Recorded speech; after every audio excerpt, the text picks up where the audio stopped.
Oh, that's okay. Okay, awesome. Okay, welcome back to the Badass CEO. This is Mimi, and today we have Casey Georgeson, and she is the founder and CEO of St. Jane Beauty. She started her career developing and marketing beauty and wine brands like Marc Jacobs Beauty, Kat Von D Beauty, and Cupcake Vineyards. Highly passionate about the powerful benefits of CBD, she created her own collection of covetable cannabis-infused products with a mission of transforming the skin. Casey, thank you so much for coming on today. We're so excited to have you. Thank you for having me. Amazing. Yes. And so can you start out just by telling us a little bit about St. Jane's Beauty, where you got the idea from, and just a little bit about the company? Definitely. So as you mentioned, I have a background in beauty and wine brand development. So I've been a brand creator the majority of my career. And I'd always toyed with the idea of creating my own brand, but didn't feel like I had the big idea to really catapult me from brand creator to brand founder, which is, there is such a distinction between the two. So I've learned. But when I discovered CBD, it was around 2017 when California was legalizing cannabis. And I was reading an article on Pop Sugar, and the headline of the article was CBD is nature's Xanax meets Advil. And I thought, okay, I've got to learn more about this. This is an interesting, very intriguing. So I went to a dispensary and asked them to show me all of the CBD products that they carried. Not so much THC. I wanted to start with CBD because I was reading it was the darling of the herb industry, non-psychoactive, and really had powerful anti-inflammatory properties. So I went to this dispensary and I looked at all the CBD products, but they were all really crunchy and hippie and didn't feel like they were developed for the elevated skincare market. And so that was when it wasn't even a decision anymore. I had to do it. I had to create this brand. And the idea is it's inspired by St. Jane, the actual saint who lived in the 1500s, who dedicated her life to healing women, and specifically women that society wouldn't touch, the very old, the very sick, unwed mothers. And it's really in her honor that we've created this healing-centric approach to beauty, given what we know about CBD and its benefits for the skin. So it's also, St. Jane is an homage to the innocent side of Mary Jane. It's a little bit cheeky as well. It's got two meanings, but we launched in 2019. So we're pretty new still. It's been an incredible journey so far. Very much like a roller coaster. But I think that there's something about this brand that has really resonated with the market. And so we're just getting started. That's awesome. That's a great story. I love the name. I know that. Yeah, did you quit your job, because I know you were working before, and dive straight in, or did you kind of do both on the side? So I did both. I did St. Jane as my side hustle. I really thought, I didn't anticipate that St. Jane would be as big as it was, as quickly as it was. And so I actually was still running creative for a big wine company called the Wine Group, where I had been developing brands for the wine industry. And so I did that. I still ran creative until about 8 months into St. Jane, until August. We launched in January. And I wish I had focused more on St. Jane earlier on, knowing what I know now. But at the time, you don't know what you don't know. And I thought I could do both. That summer just about killed me, working the two different jobs. But it allowed me to have a sort of a security blanket with still running creative for the Wine Group and testing the waters on being an entrepreneur. And I very quickly got sucked into the world of entrepreneurship 100%. And now, did you go right in and hire somebody else, or did you do it yourself, or do you have a partner? So I have a designer who I've worked with for 10 years. We've worked on every brand together, and she is extraordinarily talented. And she's been working on this with me from the beginning. So she's kind of like my right hand on the creative side. And then I hired contractors last year because we weren't really sure what the needs of the business were going to be in the first year. And this year in 2020, I've got my head of PR, and she's also doing my international expansion, who Daniela, she's amazing. And I've got a number of other people who work on different functions of the business, but we're still pretty lean. Like, we don't have actual employees yet. We're converting the folks on the team to employees, but that's been sort of an interesting journey, trying to build out the team and really be thoughtful about what the right cultural fits are, plus the right functions for the business. And I feel really, really good about the team that we have. They're incredibly talented. So, but I think that, I mean, it's team building is one of the biggest challenges as an entrepreneur, because you're working at 500 miles an hour and you're trying to fill in the pieces of the support team for that. And so I've been very, very thoughtful about who I've brought on board, and I feel really good about our team. That's great. But the other obstacle I feel like is financing. So do you mind just talking a little bit about that? Did you have to do like a friends and family round, or did you personally finance it at this point? We have been 100% self-funded. And the reason for that is we believed in the concept and we felt that we could try it. And if we needed to raise money, we would go out and do friends and family, or we would do a raise. And we haven't gotten there yet. The business has done very well. And so we're in year 2 now. And, the finances look really good. So the question is, for us as a business, what do we need to pour lighter fluid on this little concept that we've created? And how do we take the spark and, kind of make it bigger and scale it? And so I'm evaluating those questions right now, whether there are strategic partners that could help us do that. And, I'm at the end of the day, I'm a brand creator turned entrepreneur. And so I know there's a tremendous amount of what I don't know out there. And there might be, I'm positive there are people out there who can help us really grow this business. Right. So since your expertise is brand and you've been building brands, what would you advise to somebody who is starting a brand, and where do you put that, as you quote, lighter fuel on, like lighter fluid? Oh my gosh. Anyway, well, PJ, we're going to X that one out. So let me just fuel on the fire, fuel on the fire, fuel on the fire, like X that out. Okay. Okay. Okay, PJ, starting again. So because your expertise is brand building, where would you suggest to somebody who is new and building a brand, where would they put the fuel on the fire to like grow, and how do they grow a brand? Well, number one is you have to be very passionate about your concept, because what I've learned is, in brand creation, you move on from one idea to the next. And I always had teams of people who would bring the concepts to life and execute all of the levers that were required to grow. Being an entrepreneur, it's not only you create the brand, but you create every single growth channel that you can. You're like a hungry hippo and you go after every opportunity. And you have to learn all of the pieces of the business you never even knew existed, from supply chain to, back end site optimization and coding. And there's just so many things I had no idea were so much a part of growth and running a business. And so I would say, align yourself with other founders, and the collaboration for me has been what has helped me keep my sanity, to be honest. There are so many talented entrepreneurs out there who have different skill sets. And when I have a question about a freight forwarder or, an app for our website, it has been so helpful, and it's helped me get to the answer faster by having a group of founders that have come together and we've agreed to help each other. And really this idea that the tide will rise all ships, and collaboration is so important to all of our success. And so that has been really, really integral, I think, to where we are now. And then I would say, just go easy on yourself, because it's a learning process, and you're going to have tons of failures. You're going to have wins, hopefully, that balance out the failures, but the failures are tough, and you have to pick yourself up and move on quickly and not let it go too deep. Because there's so much ahead. Mm-hmm. That's great advice. Now, did you put that female group together, or did you happen to come upon them and they let you in, or how did that work? There are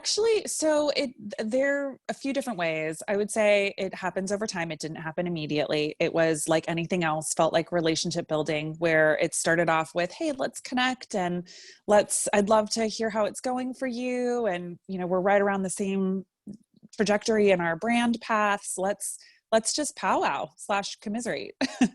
And and so it started that way. And then it got more formalized where we actually created a group of women on a text chain, on a Slack channel.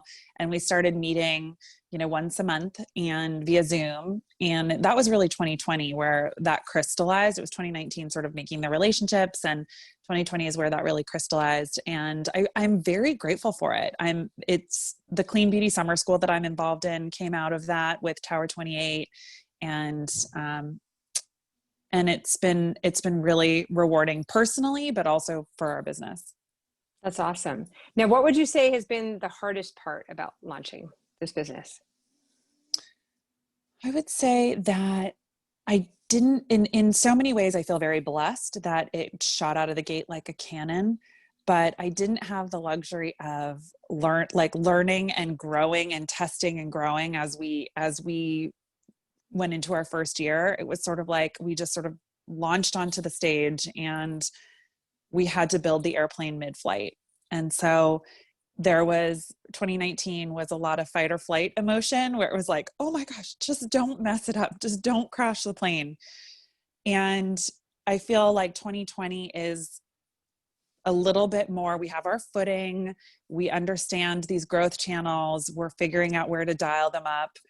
But I made the analogy to my husband recently where I said, I feel like St. Jane is definitely like our fourth daughter for sure.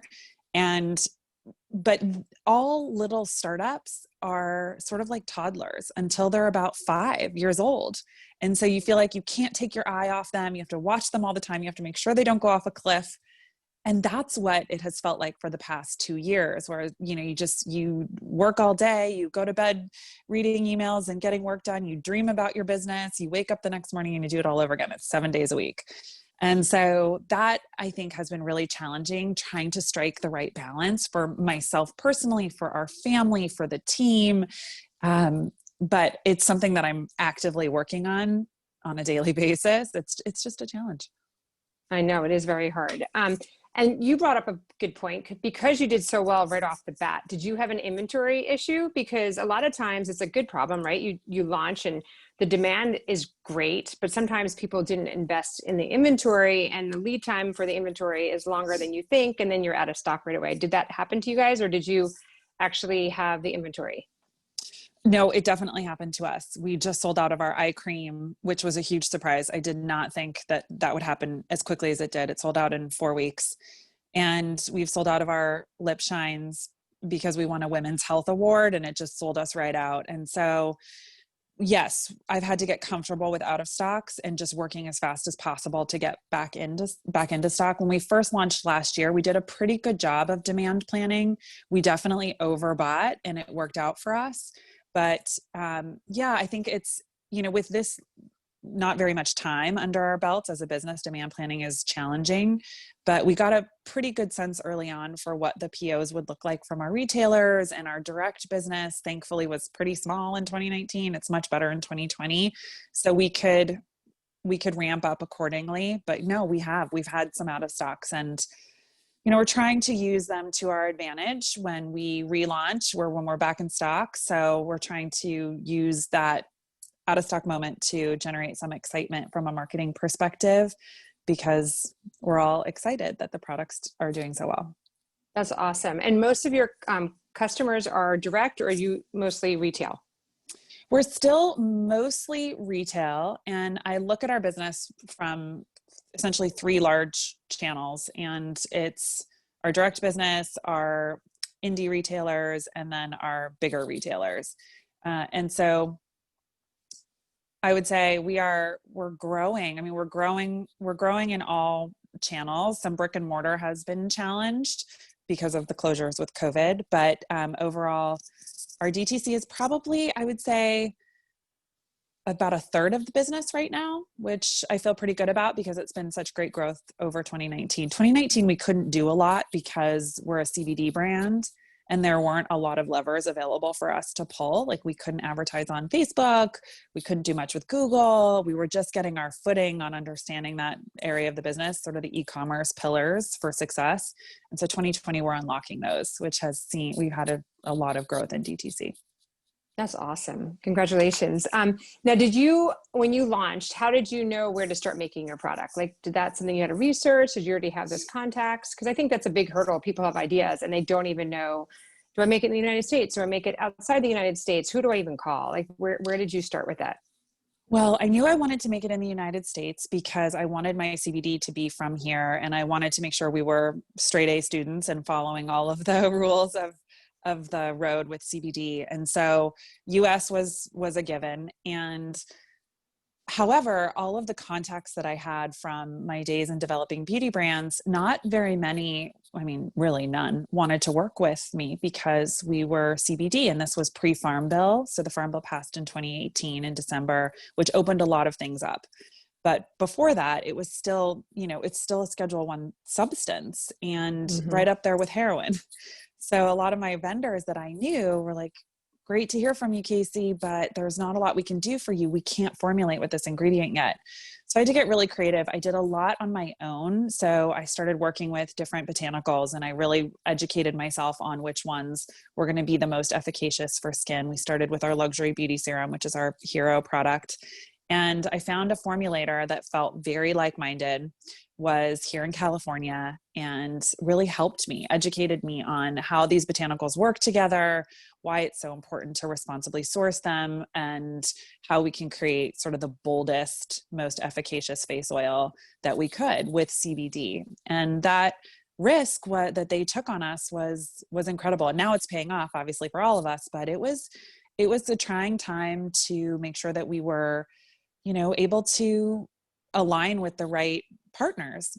But we were able to do it. We got very creative, and it worked out. That's great. Now, do you find yourself, are there other companies similar that are popping up that are CBD beauty brands? Or are you pretty much like the four leader?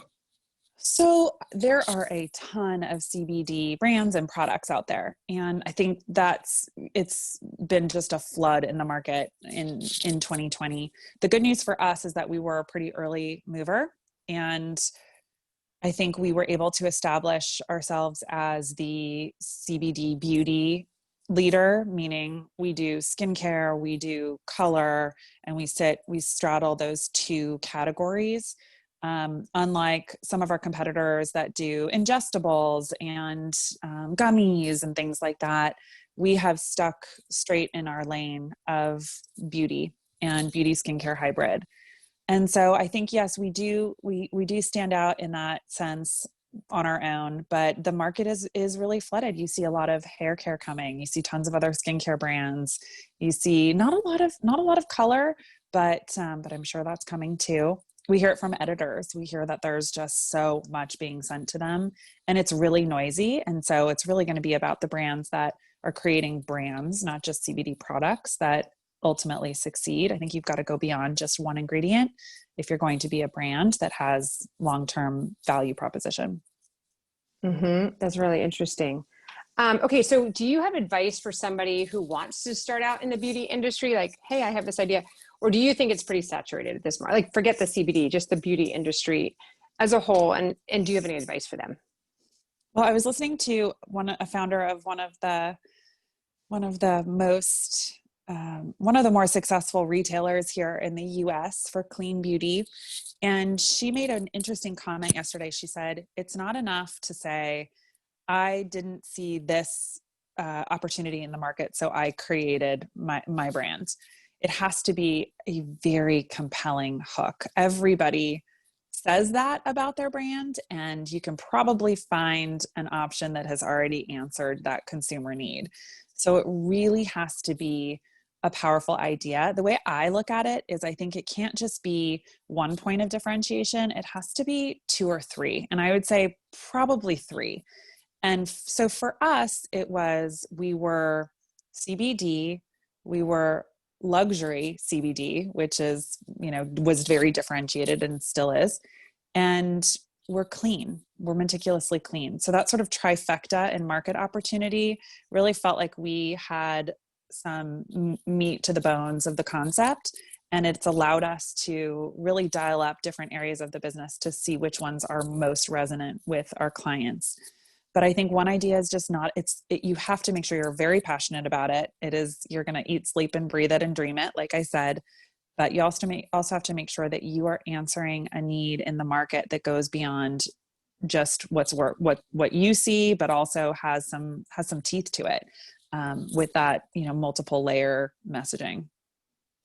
Right now, you are a mom of three little kids. Like I think you said that the oldest is 9 or something like that. And so, how do you manage it all? Because especially during COVID, we're all home, homeschooling. Um, do you have any tips? Are you a paper person? Are you a computer person? Do you have apps? Like, any advice to all of us trying to kind of do it all? Well, you're a good example of being able to do it all. I should ask you.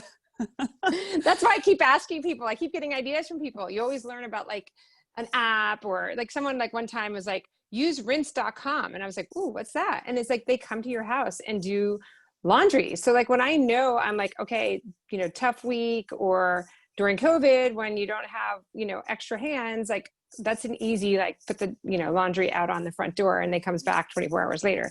So, that's why I love asking that question, because I always learn something new every day. That's amazing. I need to find rinse.com in my life because laundry is the bane of my existence. I would say so. So my kids are 5, almost 9, almost 11. So, and thankfully they've been really understanding through all of this madness. I will say I definitely have a love-hate with this quarantine shelter in place, all of the challenges that we're facing. I love that we've slowed down, and we were crazy chickens with our heads cut off for, years. I can't remember a time when we've had this much sort of quietude, but we were running around to club volleyball and club soccer, and every weekend was packed with events and games. And, we were just so busy. And so I like that this time has been slower for our family. It has, obviously come with a lot of challenges, but my life hacks for it, I probably need more, and I need to start investing and learning about all of these life hacks. But we finally have our nanny back, which has been really helpful. We didn't have her for 6 months. And so all the kids and I were just in my office doing their homeschooling and me doing St. Jane. And it was interesting, but fun. And I don't know, I mean, for me, what's really important is I need to exercise every day. Getting outside is essential. Walking, running, listening to podcasts. I love your podcast. I love the Goop podcast. I love Oprah's, just like kind of podcasts that are really good for the soul. And I think walking stimulates creativity with, it's so basic, but like your left, right movement, it does stimulate creativity in the brain. And also for me, creates a lot of space for me to actually think about the business and how to grow it forward, and our family and our kids and my husband. But, in terms of sanity, I wish I had more apps. I need to discover rinse.com and probably a million others. I have, a cleaning lady who comes and helps me, which keeps me sane, but that's about it. I need more. And you put all your to-do lists like on a piece of paper and just kind of cross them off as you go.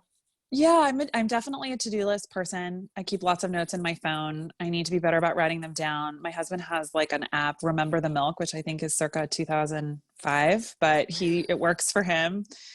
I just make lists and lists, and I cross them off. So all your team is remote, obviously, because we're not back at work. Is there any kind of system that you have in place that you guys talk to each other? Is it a weekly meeting, or do you have like Asana or something that you guys kind of all coordinate and make sure things don't get dropped? We just started using Trello, and it's new to us. So I'll let you know how that goes, but we needed a project management system. We just have too many balls in the air. So hopefully that streamlines some of the workflows. But thankfully I have this amazing team of women who are really, I don't want to say scrappy because that undersells it, but they're just really innovative. They're really creative, super high integrity. And so we do have weekly meetings per sort of function area of the business. And we also, jump on the phone all the time, jump on video chats all the time. And, like my head of PR, I talk to her usually right when I wake up before the kids are awake, because we have this little slot of quiet time and we can bang a lot of stuff out. But Yeah, I'm really, it's something we constantly work on. Not being in person is a huge challenge, but we live in different areas anyway. So my head of designs in Southern California, the head of PRs in Southern California. We have someone who helps me with social media who's in Nashville. So I don't know if there's ever going to become a world where we're in person, but we figured it out. We figured out how to be remote and stay connected, which is nice. That's great. And what advice would you give, or what do you think it takes to become an entrepreneur, a successful entrepreneur, right? Anybody can be an entrepreneur, but actually succeeding. You have to be a little crazy. You have to be willing to put in the work, and you have to be kind of addicted to it. It's not a decision right now. I just am so compelled to do it. And I think that's what I didn't expect being an entrepreneur, was just how much effort was going to go into the day to day to really feel like I'm doing right by this brand and this concept. And so I would say having that drive, but also knowing how to balance it and how to turn it off and how to take breaks, because it can be a marathon at a sprint's pace and you can burn out. And so finding those moments where you can just calm it down and have some space from it, that's essential.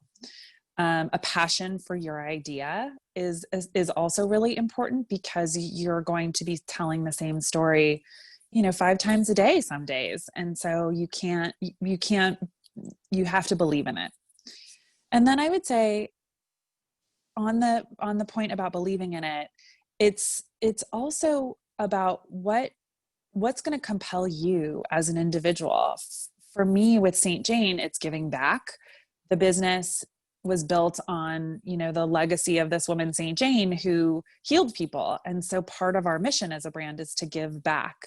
And, I still don't take a salary. That's just, part of how the business is shaken out. But it's important to me to give back to the organizations that I believe will help women in society, from, an equality perspective, from a entrepreneurship perspective, from, we support Lipstick Angels, which goes into hospitals and helps women going through cancer treatment to feel like a little slice of normalcy. And so that for me is very rewarding. And I think that's a part of being a successful entrepreneur, is like, figure out what's going to continue to drive you. When you look around and you're like, why am I doing this again? This is so hard.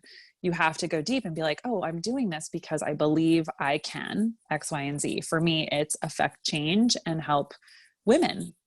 So, and as a mom of 3 daughters, it's kind of, I've been a feminist since 1995, I like to say. Oh, that's great. As I would say, you always need to know your why, right? No matter what you're doing, and have that focus. Did you know you were going to start a company? Like when you went into brand and market strategy, were you like, okay, I'm doing this so that eventually when I start my own company and be my own entrepreneur, I will know what I'm doing? Was that in the back of your mind, or did you never have the intention of starting your own brand? I didn't have the intention of starting my own brand until 2016, when a friend of mine who's the founder of a big beauty brand said to me, why haven't you started a brand? Like, I have people coming to me all the time saying they want to start a brand, but of all people, like, you should start a brand. And it was the first time it even occurred to me that I could do that. I'd always just thought about being the wizard behind the curtain and creating brands for other people. And I was more comfortable. I was a TV producer in the beginning of my career. I was more comfortable behind the camera versus in front of the camera. And I didn't feel like jumping into being a founder was right for me from, my family perspective with being a mom. It just didn't feel right. And so, but 2016 was the first time I'd really thought about it. I just, again, like, I didn't feel like I had the big idea. And once I discovered CBD, that's when it was like, okay, well, here we go. I'm going to try this and I'm going to do it until it doesn't feel right. And it's never not felt right since then. That's great. So to end, do you have any last minute advice or tips or anything that you want to share? I would say go easy on yourself right now, especially with COVID and all of the crazy things that 2020 has brought and delivered to us. So especially go easy on yourself, because, it's a unique time, and we're going to all be okay. We're going to all get through it. But if we don't go easy on ourselves, it's going to be a lot of extra stress, and the stress is not helping. So I'd say that's probably my big piece of advice, is just take a breath and go easy. That's great. Thank you so much. And good luck to you. I'm so thankful that you came on. And anybody Thank who you. wants to try your product, just go to your website, St. Jane Beauty. And I have tried the vitamin C serum and it's been fabulous. I love it. So thank you Oh, for good. sending it. Yeah. Yes, but check it out. And thank you again so much. I really appreciate it. Thank you. Thank you for having me.